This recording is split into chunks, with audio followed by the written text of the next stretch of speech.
Our next speaker is Ariel Vegosen. The topic is, yes, a celebrity here. Creating pathways of queer, trans, and non-binary liberation in this time of psychedelic privilege. Ariel is a gender and diversity inclusion expert, professional facilitator, trainer, educator, writer, consultant, coach, performance artist, liberation advocate, public speaker, healer, and lover of life. So if there's something you need, it's your person. Ariel is the founder and director of Gender Illumination and CEO of Shine. For the past 18 years, Ariel has facilitated trainings, workshops, retreats, and written curriculum and policy for organizations, corporations, nonprofits, schools, healthcare providers, universities, and faith-based groups all over the US and internationally.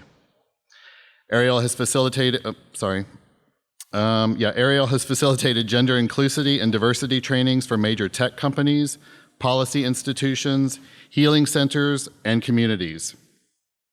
Ariel is the creator and facilitator of Drugs, the Good, the Bad, and the Ugly, a workshop designed to address both the benefits of psychedelic healing as well as the challenges of drug misuse, addiction, and overdose.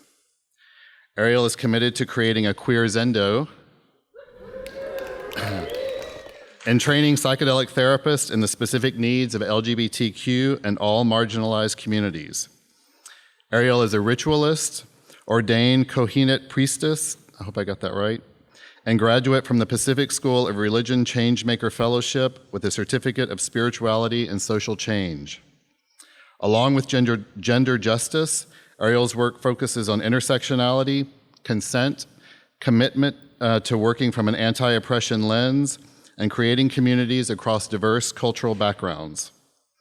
Ariel loves to play with pronouns, bring joy to all aspects of life, and creatively spark conversations and connections.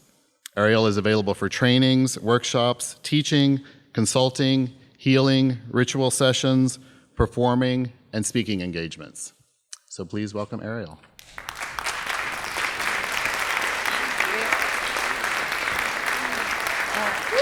How's everybody doing? This is awesome. I feel so good. How do y'all feel? I'm feeling so grateful right now. First of all, I want to give so much gratitude to Kavan. That was so beautiful and so inspirational to really see someone come out here and bring their music and bring their poetry. I feel so grateful for this beautiful introduction to today. I also feel really grateful to Bia, who worked incredibly hard to make this conference happen, and to Alex, who worked tirelessly behind the scenes. And I feel really grateful to all the sponsors and to all of you for showing up and for being part of this. And I love looking out right now because I see so many familiar faces. I see so many people from the Bay Area. I see people from San Diego. I see people from all over. And I know some of you really well. Some of you are my deep chosen family, and some of you are brand new to me. But what I would like to do with you all, if you consent, I'm really big on asking for consent. What I would like to do with you all is take you on a liberation journey. Do you feel good about this idea? All right, awesome. So, psychedelics is an embodied experience, right? It's a somatic embodied experience.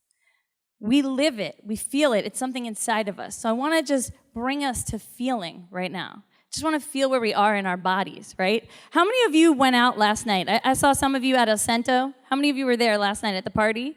And then I saw even more of you at Freak Chick, which is a Comfort and Joy party, which is, Comfort and Joy is one of the sponsors here. Raise your hand if you were at that party last night. Yeah, so I'm curious where we're at in our bodies right now, right? Because some of us are like, oh my gosh, I can't believe I'm awake this early on a Sunday. And some of us are like, I went to bed really early to make sure that I could be here and be present. So just move your body so that I can see like where you're at. What are you feeling right now? How are you feeling? Make some sound so I know where you're at. All right, thank you. So, at the beginning of any liberation journey, we have to understand where we are. And that part is not always easy, right? Because if we were in a place of liberation right now, I wouldn't be up here speaking and I wouldn't be doing the work that I do in the world. But we have to know where are we starting from. So I'm going to invite you, if it feels good, to stand. And if it doesn't, that's okay. You can do this activity sitting as well. But if you feel comfortable and if it's something that you're able to do, please rise. And if not, please stay seated. Again, this works no matter where you're at. So this is an internal moment. So close your eyes or look inward. And this is where we're at right now in society. So I just want you to take a moment and think to yourself and be with yourself in a moment of imagining a time in your life where you were not accepted. For a lot of us, this might be really easy. A lot of us have had multiple experiences of not being accepted, not being seen, not being wanted, not being loved. But find one specific moment where you genuinely felt like the other, where you felt unseen or unwanted or unneeded. Just find where that ended up in your body, because an oppression lives in our bodies. It's an embodied experience. This is in you someplace. Might feel like a headache sometime or a stomach ache or clenched. But put your body in what it feels like when you're not seen, when you're not sure if you're safe, when you're not welcome. Move your body now into where that sits in you, what that looks like, what does that feel like? And I know this can be challenging, but I promise you on this journey, I will move you from this place to a better place. But feel it where it is in your body.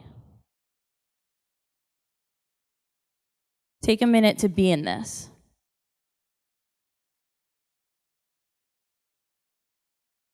Now take a big breath in and breath out. We're going to open our eyes and just look around as to where we are. Look at how people are standing. What do you notice? What do you feel right now? Let me just hear some words. Heavy. What else? Tense. Collapse. Imagine if this is the place that you're moving from. How can we connect with each other? If I feel heavy, if I feel tense, if I feel collapsed, how can I be open to receive love? How can I trust if this is where I'm coming from? So when I think about psychedelics, I think about how, yes, we're using them in a therapeutic session, but we also use them recreationally. What does it mean if this is how I enter a recreational experience to use psychedelics if I feel this way? What does that mean for my set and my setting, right? My mindset and the actual setting, if this is where we are. So I just want that to be in our mind frames. Now take a minute and close your eyes again. And think about a time that you felt safe because of your identity. A time where you were just given privilege. A time when society said, you're fine as you are. We're going to build culture to support your identity. For some of us, this might be coming really easy, and for some of us, we might be really having to dig deep for a time like this. It might feel like there isn't a time like this. But just try to see if there's a time that you can feel that you were given something that someone else might not have, right? So someone else might be still standing in that place of constriction, that place of heavy, that place of tense, and maybe you don't even notice it, because for you, it might feel comfortable. The space might feel comfortable. See how that feels inside of your body. See how it feels to have access to something that other people might not have access to. Sometimes we're not even aware when we have that access, right? Sometimes we don't, because it's the water we're swimming in, right? We don't even realize that we're being given a certain way of moving in the world and other people don't have that way. Just think about that for a second and where that lands in your body. Where does that feel for you? And you're going to open your eyes and you can sit down and turn to the person next to you. Just take a minute to share what that feels like.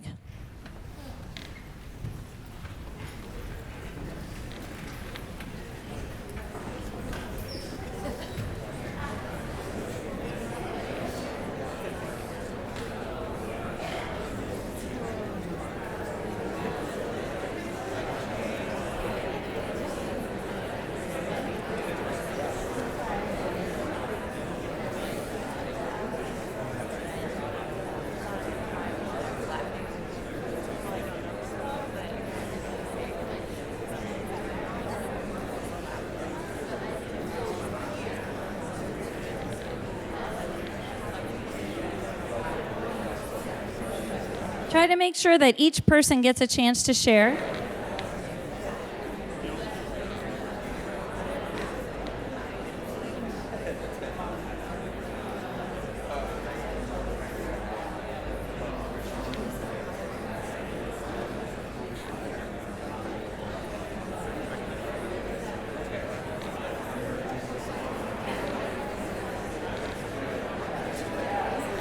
So now,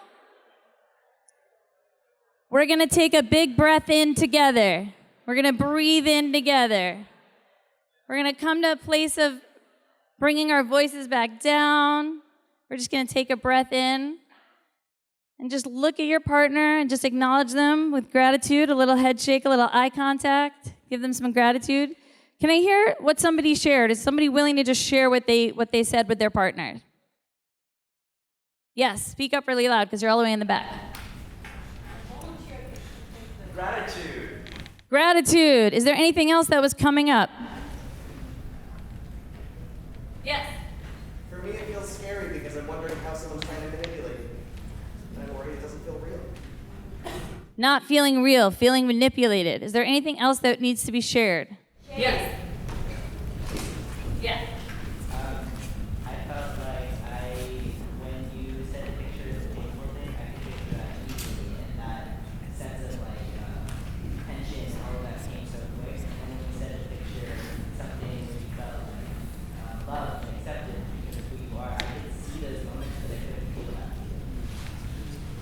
Yeah, it's a lot harder, right? Thank you.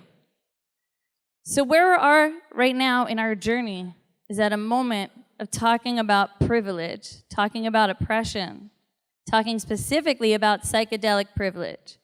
Raise your hand if you've heard that term before. Great. I'm not entirely sure, but I'm pretty sure that I created that term, so I'm excited to see that you all have actually heard about this term. Maybe you read the article that I wrote, or maybe this is the way I kind of feel is the ancestors are always with me, so I actually think nothing is ever solo created, and so probably other people have been having this thought as well. So I think when I say psychedelic privilege, it's interesting because people respond to me very differently. People think that I'm saying different things. So I want to explain to you all what I mean when I say psychedelic privilege. And it's going to help you understand why I just had you embody that. I really wanted you to understand what it both feels like to be the other, but also what it feels like to be in a place of privilege, and how does that affect all of us together. So I believe that liberation will only happen if we are collectively moving together. I can't just have my liberation happen, right? My liberation is bound up with all of your liberation. So we are in this boat together. So when I think about psychedelic privilege, I'm thinking about 3 different categories. The first category is therapy, psychedelics in a therapeutic setting. The second category is psychedelics in a spiritual setting. And the third category is psychedelics in a recreational setting. Now, obviously, there's overlap in all of this, right? I could be in a recreational setting and have a very therapeutic or have a very spiritual experience. But I'm going to break it down for you so that you understand how the privilege plays out in different settings, right? So the first one is psychedelic therapy. So when I think about privilege, the very first thing that I'm thinking about is who has access? Who is being given access to these very important and necessary treatments? So our community, the queer community, trans community, non-binary community, any marginalized community, right, people of color are experiencing an immense amount of trauma based on our identities, based on minority stress, right? This is something that we all know. We experience this in our bodies. When I had you move into that place of feeling the other, it seemed very easy for a lot of you to go there. So we actually do, our community desperately needs psychedelic healing, right? We desperately need access to psychedelic healing in a therapeutic session. But how are we gonna get that access? Is that happening? A lot of people in our community are low income. A lot of people are not gonna have easy access even when this becomes more legal. And now that it's not legal, it's incredibly challenging. So this is what I'm thinking about when I think about psychedelic privilege in a therapeutic session. The first thing I'm thinking about who's going to get granted access, and what are we doing to make sure that we on the margins are given the same exact ability to receive this care as people who are in the center. So this is the commitment that I have, is trying to make sure that we have this kind of access. The second thing is, what does it mean for queer people, for trans people, for non-binary people to be in therapy in general, whether that's with psychedelics or without. There's a level of always wondering, is our therapist going to understand us?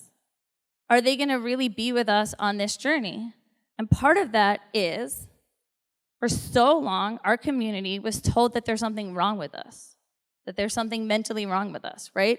That being queer is a mental illness, that being trans is a mental illness.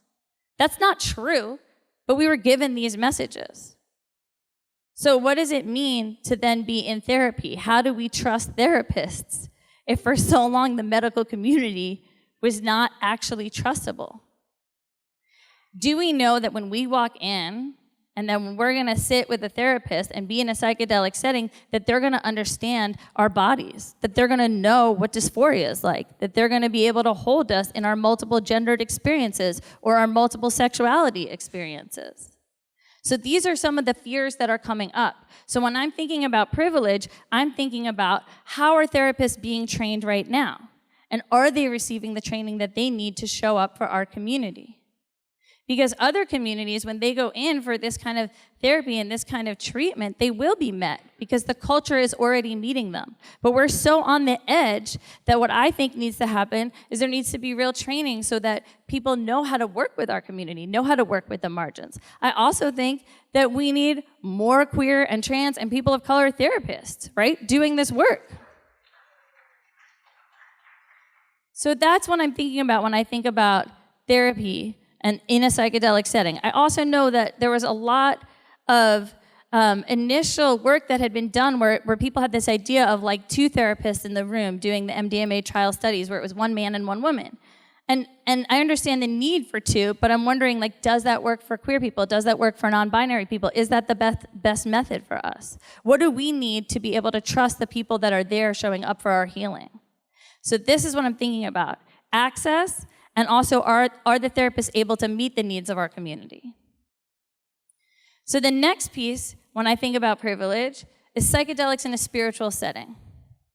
So in a spiritual setting, a lot of us, many of us have been removed from our ancestral lineage, right? I myself, personally, my ancestors came over from Eastern Europe, but I don't know the exact where or exactly how. I know they were escaping pogroms from Jewish ancestry, right? But I don't know all of my history.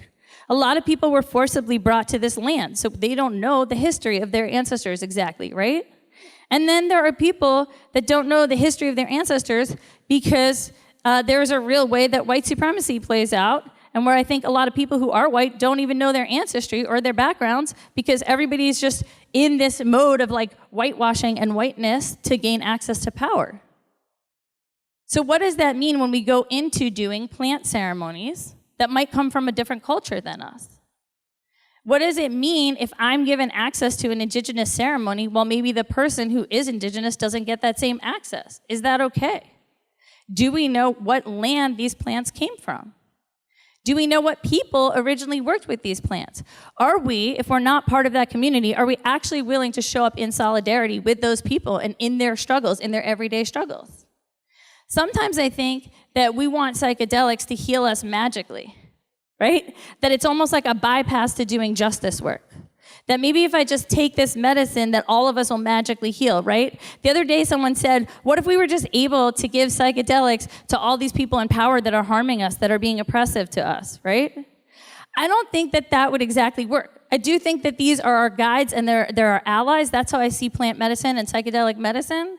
But we also need to be doing our work. We need to be doing justice work, right? We need to be having these conversations. We need to be talking about colonization and how that's affected and impacted all of us. So when we go into spiritual settings, when we do this work, I'm curious about privilege, right? I'm trying to check my own privilege when I go and enter these spaces. I'm trying to see, am I really showing up in solidarity? Am I doing this justice work? Because I want to be grateful to the people that first brought forward this medicine.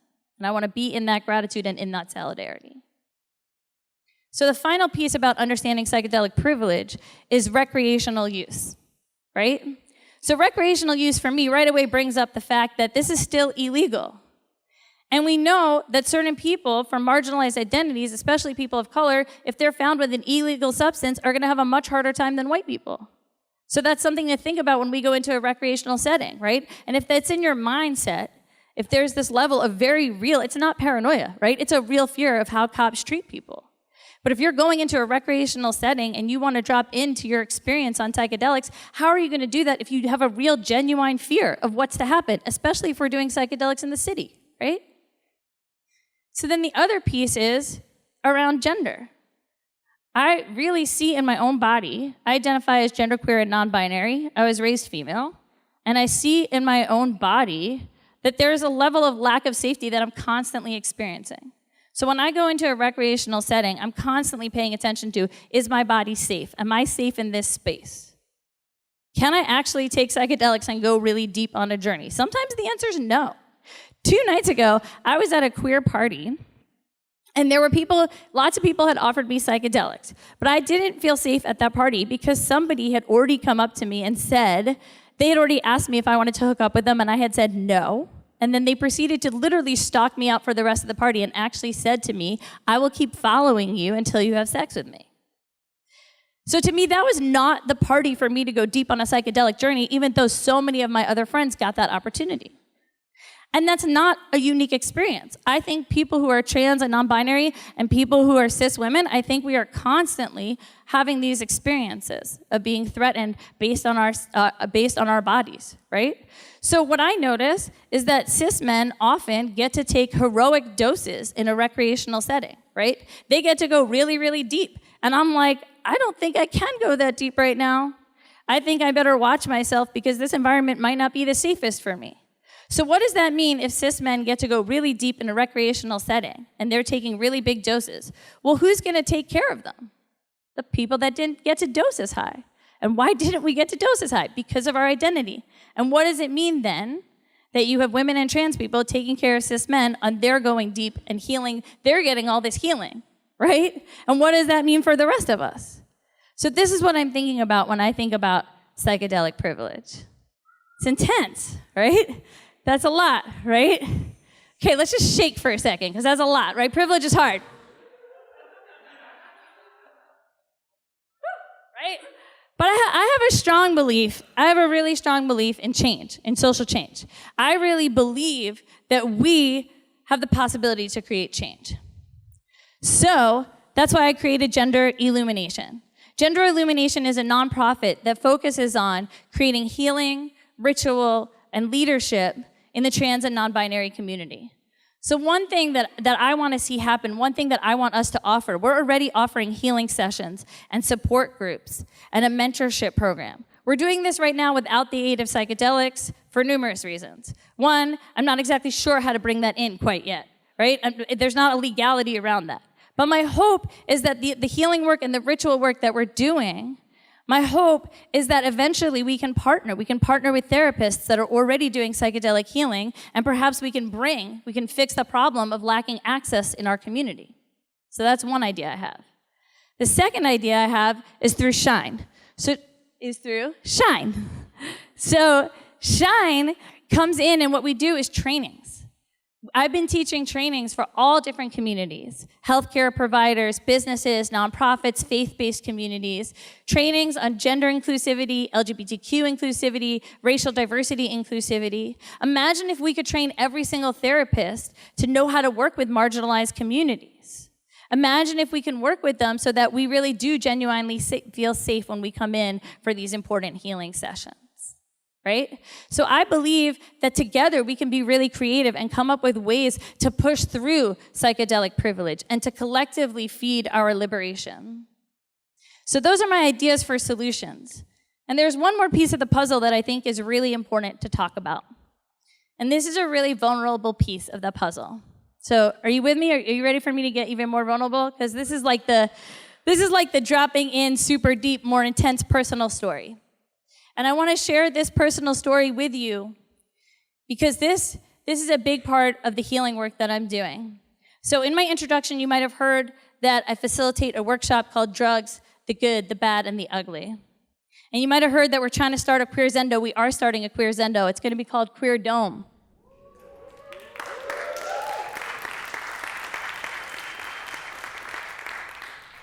So I want to tell you a story of why we're doing this and where this comes from. And this is an intense story.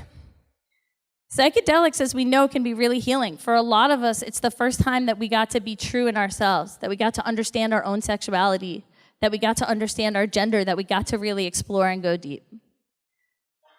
But psychedelics can sometimes go the wrong way, right? Raise your hand if you've ever had a really intense, challenging experience on psychedelics. Raise your hand if you thought you might not make it back from that experience. Yeah. So my best friend and my lover, 2 years ago, took psychedelics. He took some LSD at a festival. This festival did not have a Zendo. Do y'all know what Zendo is? Right? Okay, so Zendo is like harm reduction, right? It's a place that you can go to if you're having a challenging journey. And I want to thank the people of MAPS for really producing Zendo because it's so needed. It's a place that exists. It's an actual physical location where people will sit with you and be with you at a festival when you're on a deep and hard and challenging psychedelic journey. And this festival did not have that. So when my best friend, took LSD, he ended up in a really bad place. And he had a psychotic break and literally went over the edge and died. And that's with me every day. You don't move on from something like that. I work every day to be with it, to understand that he's a part of me, he's a part of my essence, and to be in a place of healing and to be in a place of this wound becoming a doorway to my gifts. But I think about him every single day. He's a part of my life. Every single day. There's not a day that I don't think about him or honor him or remember him or feel like he's part of what I'm doing. And he had done LSD like 100 times. This was like a norm for him. So something happened in that setting or something happened with his set. I don't exactly know, but he never came back from that journey. And that was really shocking to me because up until that point, I was in this place of being like, psychedelics are amazing. Everything about this is great. Let's promote this work and let's like have this one-sided story of light and love and being open and going deep. And now in comes the shadow. And I think it's hard to talk about the shadow, especially when things aren't legal, because we're in this push, right? We're in a political push to legalize, to get this medicine out. So how can we talk about the shadow if we're just trying to get this legalized? Can I get up here and say this shadow and still have this medicine be legal? But we have to talk about the shadow.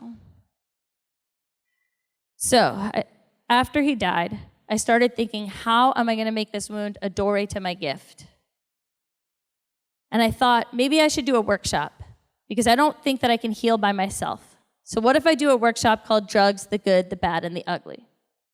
So I started planning this workshop. While planning this workshop, I also went to Burning Man. I scattered his ashes. Some of his ashes actually are on Playa. And the day that I came back from Burning Man, I came back to my house, and my roommate, who is a queer person, I found my roommate lying there. She was foaming at the mouth, and she had overdosed on synthetic heroin, fentanyl, that she had mailed to our house from China. I saved her life. She didn't die. I'm a full believer now that everyone should have naloxone in their house and at every party.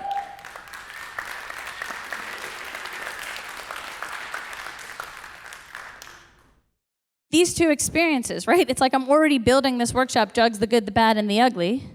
And the next thing you know, my roommate, who's also queer, had overdosed, right? So to me, this was like, wow, this is thank God I saved her life, but this is also part of the story of why we needed this workshop.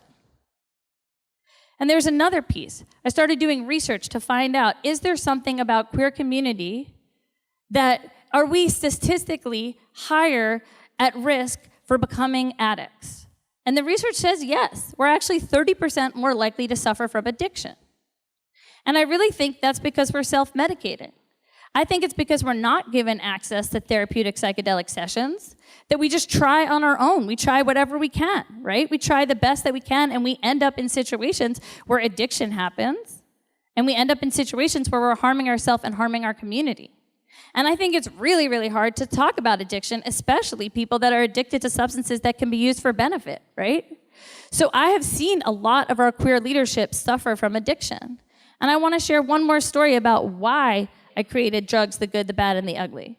And that story is that one of my fellow co-queer leaders really was using K in a way that wasn't working, right? So K could be used in a psychedelic therapeutic session, right? You could also, some people use it as a party to have fun, but this person had taken it too far, and we were having these meetings. We were organizing queer work together, right? We were organizing for the queer community, and we were doing these meetings at regular normal times, like at 2 p.m. on a Tuesday, and this person was no longer able to show up for the meetings because they would be like in a K-hole at a 2 p.m. on a Tuesday, right? So it's like, whoa, how do I talk to you about this problem that you're having? While a lot of our friends are using it recreationally in a way that seems to be beneficial. So how do we call you in lovingly to talk to you about your addiction or your problem or how that's harming you or harming or the rest of us in this community when a lot of us are using this for fun? Or a lot of us are using this in a therapeutic session to heal ourselves. It becomes very challenging to talk about. So that's why I started this workshop, so that we would have a safe container to talk about all this, to work through this out, to figure out together how are we going to heal this wound. So I started doing this workshop everywhere. Drugs, the good, the bad, and the ugly. I did it in Burning Man communities. I did it through Comfort and Joy. I had a thing called Queerriculum. I started teaching this everywhere, and I want to keep continuing to teach this workshop, so I'm happy to bring it literally everywhere it needs to go. And the biggest takeaway at the end of this workshop, I would ask people, what is the next social justice step? What is the direct action takeaway? What is needed? And everyone would say, we need a queer Zendo. That was literally the call to action that came out of these workshops, was people in the community saying, we want our own queer Zendo. And I would ask, why? Like, Zendo already exists. Isn't that enough? And it turns out that people felt it wasn't. That a lot of queer people were like, we're not going to go to Zendo. We don't feel safe there. We don't feel represented there, so we're not going to go. Which means if we're having a challenging experience, we're left out on our own in isolation. That's when I was like, okay, I hear the call. What we really do need is queer-centered harm reduction. So let's do it. Let's make a queer dome. Let's make our own version of Queer Zendo, right? And so I'm not alone in this idea. I immediately called, so I'm part of a camp called Gender Blender at Burning Man, and I got some folks there to be excited about this concept, and then I immediately called Comfort and Joy. I called Tassel and Max, and they were like, that's so interesting. Tassel and Max are here. They're in the audience. I see you, Tassel. And I was like, hey, look at this idea I have. And Tassel's like, well, that's funny because I basically have the exact same idea. And I'm like, oh, good, because I don't want to do this by myself. Let's do this together. And so we're doing it, right? We're building it. This year at Burning Man, we're going to have this queer dome. We're going to have an actual space where people can come if they're having a hard psychedelic trip. We're going to have this space that is queer-centered. It's going to have queer volunteers. We need about 120 volunteers. So this means there's a lot of space and a lot of ways for you all to get involved. Right? And so we also are fundraising money right now. So I just want to share that a lot of times people make speeches and it's like, well, what do I do? How do I motivate? What is the next step? You can be with us on this. So I just want to share some folks that are already a part of what we're doing. I put up Gender Blender, Comfort and Joy, put up Dr. Bronner's, and I put up MAPS, because these are people that are already supporting the work that we're doing with the Queer Dome. And I want you to know that you can support this work too. Right outside, when you walk outside of this theater, the very first table that you'll see is the Queer Dome table. Please come. Please sign up. Please be a volunteer with us. And the other thing is, in addition to volunteering, we also need to raise money. We're trying to raise $16,000 so that we can have this project. So that's like, I know a lot of us might not have a lot of resources, but if everybody today can just drop between like $1 to $100, we literally might have enough money to make this happen, right? Someone out here probably can donate a lot more than that, and that would be awesome. So what we're doing, if you feel like you can donate, please come see me after this or come to our table. We actually have a donation bin, but this is the work that we're doing, and I want you all to feel part of it. GoFundMe.com/QueerDome. GoFundMe.com/QueerDome. Thank you, Tassel. And you can also find us on Facebook by looking up Queer Dome. And you can also just come and get my phone number and be with me in this, right? So to conclude, I said that I would not leave you in this place of feeling constricted, right? So we're going to conclude the same way we started. If you feel like if it works for you to stand up, great. And if it doesn't, stay seated. But this is how we're going to conclude. I'm going to bring you to this place of liberation. So whether you're standing or seated, please close your eyes. We're going to breathe in together 3 times. I give you a lot of information, so we're going to just breathe it in. So breathe in 1. Breathe out, make a sound. Breathe in again. Breathe out and make a sound. Breathe in again. Breathe out and make a sound. Now I want you to imagine a world where you are fully seen. Your gifts are fully welcome. Every piece of your identity is fully welcomed and honored. Your ancestors, your lineage, your biological and your chosen lineage is fully seen and fully welcomed and fully honored. You, in your entirety, are meant to be here. You are loved. You are beautiful. You are whole. You are exactly as you were meant to be. You are a gift to this universe. And what you are bringing is essential for this time. Your gifts, your knowledge, your brilliance is wanted. You are an incredible human being. And we together are going to create our liberation. So feel it in your body. Find a place in your body where this experience of being fully loved, fully wanted, fully seen, fully able to produce and shine. Find that in your body. Where is that? See what that feels like. Make a shape with your body to show what your liberation looks like. Yes, really feel it. Really, really, really, really feel it. Make that shape. Now open your eyes and look around you at this sea of beautiful people that have worked with you to make this moment of liberation a reality. And remember this feeling. When it gets hard, or when you feel like giving up, or when you think justice is far away, or love is far away, remember this moment. Look around you. Make eye contact with people if you can. This is your community. Build with people here. Get somebody's phone number. Check in with people. Find out how they're doing. Support their work. This is what our liberation will look like. It is a collective movement. We are in this together. Thank you so much.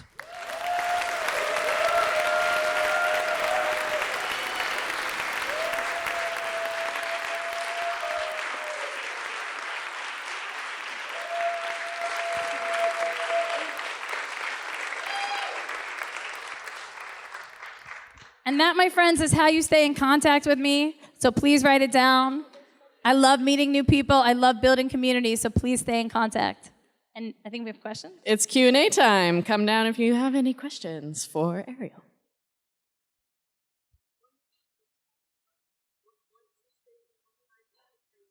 Oh, you need the microphone? Then how do I answer the question? Oh, I have to go stand up there? I know, that's not ideal. Really? All right. How did I do?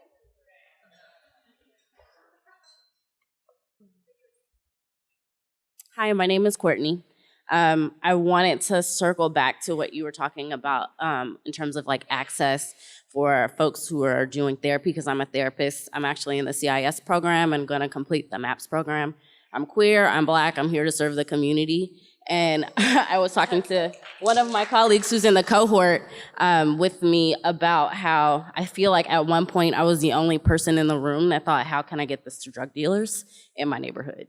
And so like when we think about like access and the privilege of psychedelic therapy, what are ways that you think that folks in this room can help support, whether it's like work that queer Black therapists are doing, queer POC therapists are doing in terms of like psychedelic? Thank you so much for asking that question, and thank you so much for being at the forefront of what you're doing. I actually think the answer to your question is collaboration, right? Like, I would love to get your contact. I would love to figure out how we work together on this. I would love for other people who are doing that work with you to brainstorm together. Like, I think what that looks like is us hosting meetings together to figure out how are we gonna promote the work you're doing, right? How are we gonna get more people to be able to train the way you've been training? right? And then in addition to that, like I love what you're saying, like what if we were able to give this to drug dealers? Okay, well I think that looks like community organizing, right? Going to structures that are already in place. There's already organizations that are doing great work, right? With drug dealers that are doing great work with people that have been incarcerated. So can we work with these organizations that already exist? Can we get really local? So if you're in the Bay, find out what these organizations are. If you're not, find out in your communities, like what organizations are already doing this work. Maybe not in the context of psychedelics, right? But then how do we partner with them and say, okay, this might feel really risky because psychedelics is a little bit out there for people still, but can we collaborate and can we share the knowledge that we have and bring it to organizations that are already doing the work that you're talking about?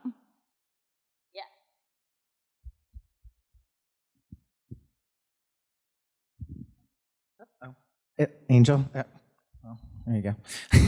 Sorry to move your arm like it's a mic stand. Hi. Oh, and I promise not to be a dick. Hi, I'm Angel. I just want to invite all of us who are working in the various overlapping circles of harm reduction, and I'd like to hear what you have to say on this, to kind of consider the, when we are talking about privilege, that we should also be talking about drug hierarchy and privileging certain substances and their users over others, and creating a worthy, not worthy dichotomy of who gets support. And I think that one of the ways that we all perpetuate that is by not checking our language for fear-mongering around drugs and about like who deserves to be in these conversations and in these rooms. So that's all I got. Thank you. I feel like I think it is important to talk about who, like what you're saying, like who's in the room, not to create hierarchies. Again, I think that all goes into this idea of like, how do we build community? How do we hear each other's stories? Can we create places for people to share their stories? Can we create new language? Can we figure out what language works for people and what doesn't? And how do we also educate ourselves inside of this community? Right? So what I'm hearing you say is like, there's a wide range. There's so many different people even sitting here today. Something that I would like to see us do is just do like sharing heart circles so we know what works and what doesn't work for people. What language is okay, what language is not okay, what's harmful, what's hurtful, what's offensive. Half the time I think people just literally don't know. You have so many well-intentioned people, so many people that are like, I think I'm doing the best that I can, or that's part of privilege, is like blinders being up. So I actually think we need more workshops that people attend, like it's like trainings for our own community as well.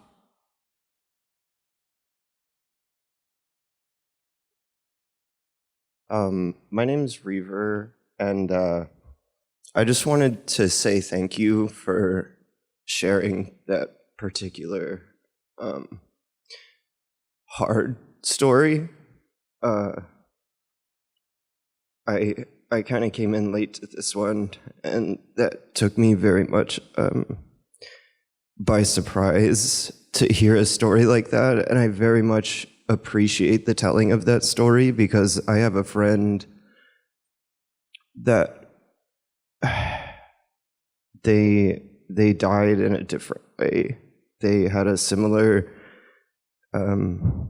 scenario go down, and they're just not with us on this planet anymore. The body is here, but the soul is just gone.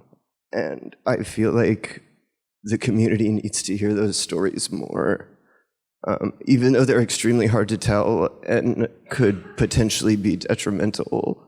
I feel like those experiences are some of the most important ones to share, and I just really wanted to say thank you for that, because I've never really heard anybody else talk about that particular aspect of what like heroic dose is, and just how they can actually remove you from humanity. And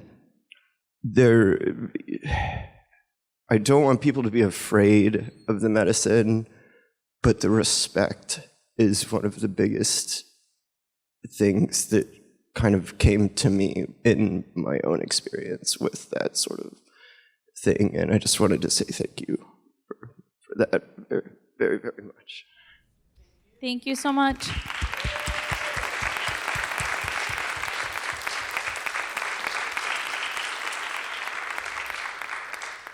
Thank you so very much for sharing your words. That's really heavy and powerful, and I wanted to parallel that, and thank you for bringing up shadow work. Really, really appreciate that. So I have a proposition. Canyon Consulting would love to work with you. I'm in. Awesome. I want to give you this little mini zine that is literally fresh off the press, and it is educating just about this territory. I have the digital file. So the reason why I create free resources like this is so all the work isn't on me. So for people in solidarity, they can get a free resource, print it out if you have access to printers, and hand it out. So those of you who do not know that we are in Ohlone territory, we are in Yelamu, and it's very important where no matter where you travel, if you travel to the East Bay, you're in Chachenyo Ohlone territory. You travel down to my hometown by Hollister, by Pinnacles, you're in Mutsun Ohlone territory. So there's in excess of 250 languages in California. Do you know them? So free resources on Canyon Consulting, and hopefully we're collaborating soon. We are 100% collaborating. I just want to share this moment that I feel like that's kind of like my dream vision come true, because secretly I knew you before this moment, because I went to the Oakland Museum of California to see the Queer Stories exhibit, and you're featured in it, and I got to listen to your really powerful story. And when I saw that story, I was like, I hope one day I get to meet this person. So I'm actually really honored and excited that you're here. And I can't wait to collaborate. Where are those zines being distributed for the rest of us in the audience?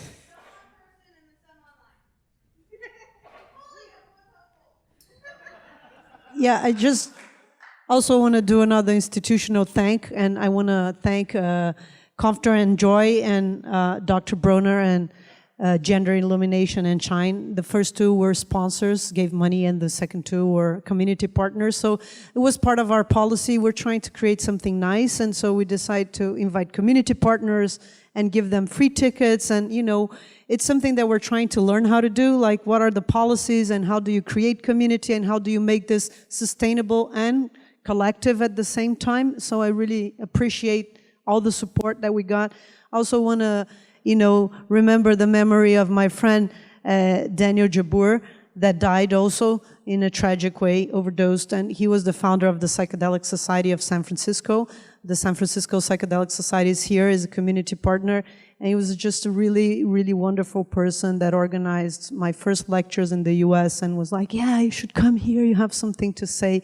And it's so painful to have him not here. And I also appreciate you talking about that. Thank you. Thank you, Bia, and thank you so much. Bia really went the distance. I just want you to know that this person right here worked really hard to make this conference happen, and also really went the different, you really went there. When I asked you to help support community, I asked for a lot of people to be able to be brought in on low income or to be able to be brought in, and I really appreciate that you worked to make that happen. Thank you.